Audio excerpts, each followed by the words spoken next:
ஐ ஆம் ஈட்டிங் அப்படின்னா நான் சாப்பிட்டு கொண்டு இருக்கிறேன். ஐ வாஸ் ஈட்டிங் அப்படின்னா நான் சாப்பிட்டு கொண்டு இருந்தேன். நான் தற்பொழுது ஒரு செயலை செய்து கொண்டிருக்கிறேன் அப்படின்னு பேசுறதா இருந்ததுன்னா ஐ ஆம்னு பேசி பக்கத்தில் ஒரு வெர்பை போடுங்க. அது கூட ஒரு ஐஎன்ஜியை சேர்த்துக்கோங்க. இதுவே கடந்த காலத்தில் நான் ஒரு செயலை செய்து கொண்டிருந்தேன் அப்படின்னு பேசுறதா இருந்ததுன்னா என்ன பெரிய விஷயம், இந்த ஆம் அப்படின்ற வார்த்தையை தூக்கிட்டு வாஸ் அப்படின்ற வார்த்தையை பயன்படுத்தி பேசுங்க. இந்த ஏஎம் ஆம் இதோட பாஸ்ட் டென்ஸ் வாஸ் இல்லைங்களா? சரி, அது நமக்கு தெரியும். நான் சமைத்து கொண்டு இருந்தேன், நான் சமைச்சுக்கிட்டு இருக்கிறேன் அப்படின்னு பேசுறதா இருந்ததுன்னா ஐ ஆம் குக்கிங். நான் சமைச்சுக்கிட்டு இருந்தேன் அப்படின்னு பேசுறதா இருந்ததுன்னா ஐ வாஸ் குக்கிங்.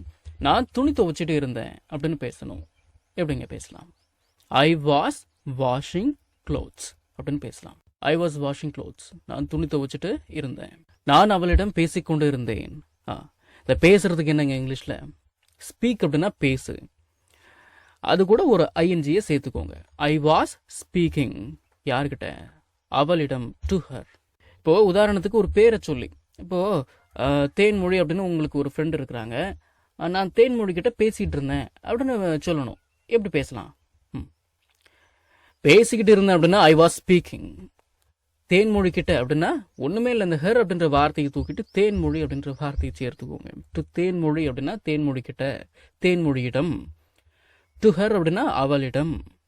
ஆச்சுங்களா? சரி, நான் அவங்ககிட்ட பேசிக்கிட்டு இருந்தேன், நான் அவர்கிட்ட பேசிக்கிட்டு இருந்தேன் அப்படின்னு எப்படி பேசலாம் அப்படின்னா I was speaking to him அப்படின்னு பேசலாங்களா? சரி, நான் விஜய் கிட்ட பேசிக்கிட்டு இருந்தேன் அப்படின்னு பேசணும்.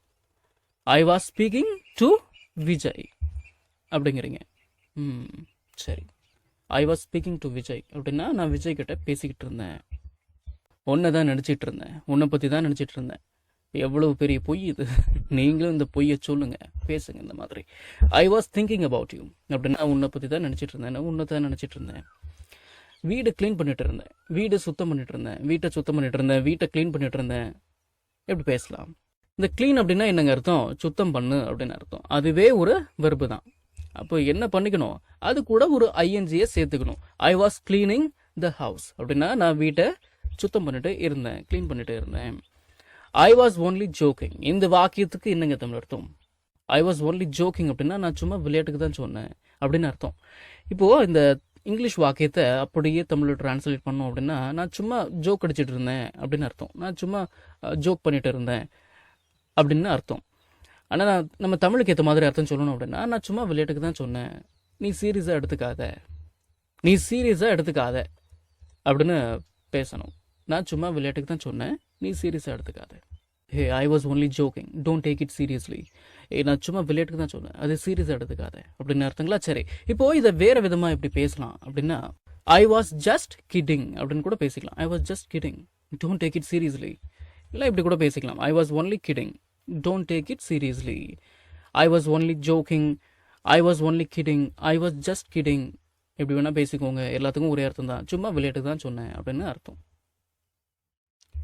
நான் பாட்டு கேட்டுட்டே இருந்தேன் அப்படின்னு பேசுறதா இருந்தது நான் இங்கிலீஷ்ல I was listening to music அப்படின்னு தான் பேசணுமே தவிர இந்த பாடல் அப்படின்னா சாங்கு, கேட்டுக்கிட்டு அப்படின்னா ஹியரு, இப்படிலாம் வந்து ஆராய்ச்சி பண்ணிட்டு இருக்கக்கூடாது. I was listening to music அப்படின்னா நான் பாட்டு கேட்டுட்டு இருந்தேன், நான் பாட்டு கேட்டுட்டு இருக்கிறேன் அப்படின்னா ஐ ஆம் லிசனிங் டு மியூசிக். ஆச்சுங்களா? சரி, நான் பஸ்ஸுக்காக வெயிட் பண்ணிட்டு இருந்தேன், பேருந்திற்காக நான் காத்து கொண்டு இருந்தேன். ஐ வாஸ் வெயிட்டிங் அப்படின்னா நான் வெயிட் பண்ணிட்டு இருந்தேன். எதுக்கு? பஸ்ஸுக்காக, ஃபார் த பஸ். நான் குளிச்சுட்டு இருந்தேன் அப்படின்னு பேசுறதா இருந்ததுன்னா ஐ வாஸ் டேக்கிங் அ பாத் அப்படின்னு பேசலாம். இல்லைன்னா ஐ வாஸ் ஹேவிங் அ பாத். சரி, இப்போ கவனிங்க, டேக் எ பாத் அப்படின்னா குழி அப்படின்னு அர்த்தம். ஹேவ் எ பாத் அப்படின்னா அதுக்கும் குழி அப்படின்னு தான் அர்த்தம்.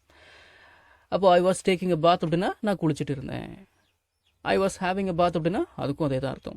நான் குளிச்சுக்கிட்டு இருக்கிறேன் அப்படின்னு பேசுறதா இருந்ததுன்னா ஐ ஆம் டேக்கிங் எ பாத். இல்லைன்னா ஐ ஆம் ஹேவிங் எ பாத்.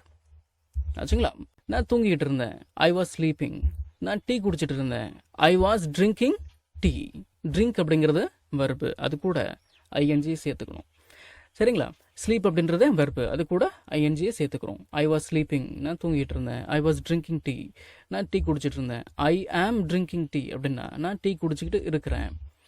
டிவி பார்த்துட்டு இருந்தேன். ஐ வாஸ் வாட்சிங் டிவி. நான் வந்து இதுக்கு முன்னாடி சொல்லியிருக்கிறேன்னு நினைக்கிறேன். I was seeing TV. அந்த சீனா பார் அப்படின்னா சி அப்படின்னு தானே அர்த்தம். அப்படிலாம் அர்த்தம் எடுத்துக்கிட்டு ஐ வாஸ் சீயிங் டிவி அப்படின்லாம் பேசக்கூடாது. ஐ வாஸ் வாட்சிங் டிவி அப்படின்னு தான் பேசணும். ஃப்ரெண்டு கிட்ட பேசிட்டு இருந்தேன். I was talking to my friend அப்படின்னு பேசலாம். ஐ was talking to my friend, friend கிட்ட பேசிகிட்டு இருந்தேன். ஐ வாஸ் ஸ்டடியிங் அப்படின்னா நான் படிச்சுட்டு இருந்தேன். எக்ஸாமுக்கு படிச்சுட்டு இருந்தேன் அப்படின்னு பேசுகிறதா இருந்ததுன்னா I was studying for the exam அப்படின்னு பேசலாம். நான் ரெடி ஆகிக்கிட்டு இருந்தேன் அப்படின்னு பேசுகிறதா இருந்ததுன்னா I was getting ready. Get ready அப்படின்னா ரெடி ஆகு. ஐ ஆம் கெட்டிங் ரெடி அப்படின்னா நான் ரெடி ஆகிக்கிட்டு இருக்கிறேன். ஐ வாஸ் கெட்டிங் ரெடி அப்படின்னா நான் ரெடி ஆகிக்கிட்டு இருந்தேன்.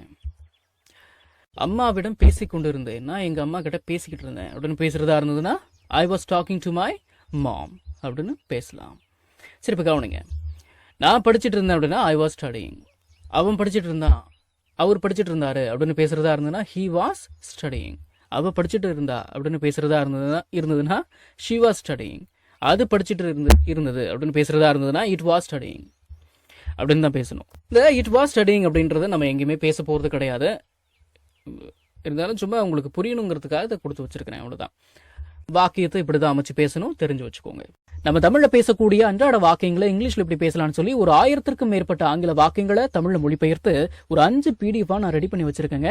ஒரு PDF பிரைஸ் வந்து பாத்தீங்கன்னா 50 rupees. ஆனா இந்த 5 PDFையும் நீங்க 250 ரூபாய் கொடுத்து வாங்க தேவையில்லை.